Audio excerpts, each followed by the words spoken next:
हम जो चैप्टर पढ़ रहे हैं उसका नाम है भोली। वो एक इंग्लिश का चैप्टर है और एक है बच्ची के बारे में। तो अभी तक हमने क्या पढ़ा है? हमने ये पढ़ा है कि भोली ने किस तरह स्कूल जाना शुरू किया और उसकी टीचर ने, उसकी अध्यापिका ने किस तरह उसको प्रोत्साहित किया आगे पढ़ने के लिए। और इसी तरीके से करते करते कई साल निकल गए। अब पढ़ते हैं, अब हम जानेंगे कि इस आगे की कहानी में आखिर हो क्या रहा है। Changes in Bholi's village. तो मैंने क्या बताया था कि इसी तरीके से कुछ साल निकल गए। अब जब ये कुछ साल जो निकले, इसमें जो गांव था भोली का, उसके अंदर भी बदलाव आया। तो जानते हैं क्या क्या बदलाव आया भोली के गांव में। The village became a small town. वो जो विलेज था, वो जो गांव था, एक अब छोटा सा कस्बा बन गया था। The little primary school became a high school. और वो जो छोटा सा विद्यालय था, प्राथमिक विद्यालय था भोली का, अब वो उच्च विद्यालय बन चुका था। हाई स्कूल मतलब उच्च विद्यालय। There were now a cinema under a tin shed and a cotton ginning machine. अब उनके गांव में एक सिनेमा भी आ चुकी थी जो कि एक टिन के पतरे के छांव में चलती थी, और एक कॉटन की मशीन भी, एक मिल भी बन चुकी थी। The mail train began to stop at their railway station.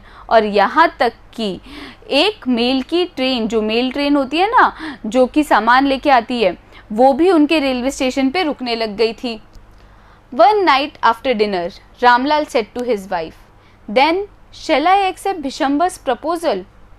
और एक रात रामलाल ने अपनी पत्नी से बोला, तो क्या मैं भिशंबर का जो प्रस्ताव है, प्रपोजल है, प्रपोजल मतलब प्रस्ताव, भिशंबर का प्रस्ताव मान लूँ? Yes certainly, his wife said, Bholi will be lucky to get such a well to do bride's groom. इसका मतलब क्या हुआ? ये माता पिता किस बारे में बात कर रहे थे? भोली की शादी के बारे में। और उसकी माता ने क्या बोला कि हाँ ज़रूर, भोली बहुत ही किस्मत वाली होगी, बहुत ही सौभाग्यशाली होगी कि उसे इतना अच्छा दुल्हा मिल रहा है। मैंने बताया था ना, ब्राइड्स ग्रूम मतलब क्या होता है? दुल्हा। और लकी मतलब सौभाग्यशाली होना, किस्मत वाली होना। A big shop, a house of his own, and I hear several thousands in the bank. उसकी एक बहुत बड़ी दुकान है, खुद का एक मकान है, और मैंने तो यहाँ तक सुना है कि उसके बैंक में कुछ हजार रुपए पड़े हैं। Moreover, he is not asking for any dowry. Dowry मतलब दहेज। अब इतना सब धन दौलत है उस आदमी के पास, पर फिर भी वो हमसे कोई दहेज नहीं मांग रहा। That's right, but he is not so young, you know, almost the same age as I am, and he also limps. बात तो तुम सही कह रही हो। तो रामलाल क्या बोल रहे हैं अपनी पत्नी से? वो बोल रहे हैं कि बात तो तुम सही कह रही हो, पर ना तो वो इतना जवान है, और उसकी उम्र जो है बिल्कुल मेरी उम्र जितनी ही है, और यहाँ तक कि वो लिम्प भी करता है। लिम्प करता है मतलब लंगड़ाता है। लिम्प करना मतलब लंगड़ाना। Moreover, the children from his first wife are quite grown up. और यहाँ तक कि उस भिशंबर की जो पहली पत्नी के बच्चे थे, वो भी काफ़ी बड़े हो चुके हैं। So what does it matter? His wife replied. Ramlal की पत्नी क्या बोली? वो ये बोली कि तो क्या फ़र्क पड़ता है, 45 और 50, It is no great age for a man.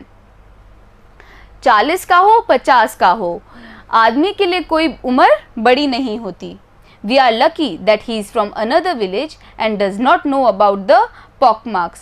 हम बहुत ही किस्मत वाले हैं कि वो भिशंबर एक दूसरे गांव का है और उसको भोली के चेचक के निशानों के बारे में नहीं पता। And her lack of sense. और किसके बारे में नहीं पता भिशंबर को? भोली के समझ की कमी के कारण। मैंने वीडियो में बताया था, लैक ऑफ सेंस मतलब समझ की कमी। तो भिशंबर को कुछ नहीं पता। क्यों नहीं पता? क्योंकि वो दूसरे गांव का है। If we don't accept this proposal she may remain unmarried all her life. अगर हमने ये प्रपोजल, ये प्रस्ताव नहीं माना, तो हो सकता है कि भोली की कभी शादी ना हो। Yes but I wonder what भोली विल से। अब उसके पिता क्या बोल रहे हैं कि बात तो सही है, पर मैं ये सोच रहा हूँ कि भोली क्या कहेगी। What will that witless one say? She is like a dumb cow. वो लड़की क्या कहेगी? वो तो बिल्कुल गाय जैसी है। डम्ब काउ मतलब मूर्ख गाय जैसी है। डम्ब का मतलब क्या होता है? मूर्ख होना। Maybe you are right muttered Ramlal. Muttered मतलब धीरे से बोलना। तो रामलाल धीरे से बोले कि शायद तुम सही कह रही हो। In the other corner of the courtyard, Bholi lay awake on her cot, listening to her parents' whispered conversation. और आंगन में, कोर्टयार्ड मतलब आंगन, आंगन के कोने में जो भोली अपने खाट पे सो रही थी, वो सोई नहीं थी असलियत में, वो तो जग रही थी। वो जगते हुए अपने माता पिता की इस बातचीत को सुन रही थी। इस वाली कहानी में अब तक हमने बच्चों में क्या देखा? फिर हमने ये देखा कि भोली का गाँव इन कुछ सालों में किस तरह बदला और किस तरह उसके माता पिता उसके शादी के रिश्ते के बारे में बात कर रहे थे। ठीक है, अब कहानी में आगे क्या हुआ ये तो जानना बहुत ज़्यादा ज़रूरी है। बहुत इंटरेस्टिंग हो गई है कहानी, वो हम देखेंगे इस वीडियो के अगले पार्ट में।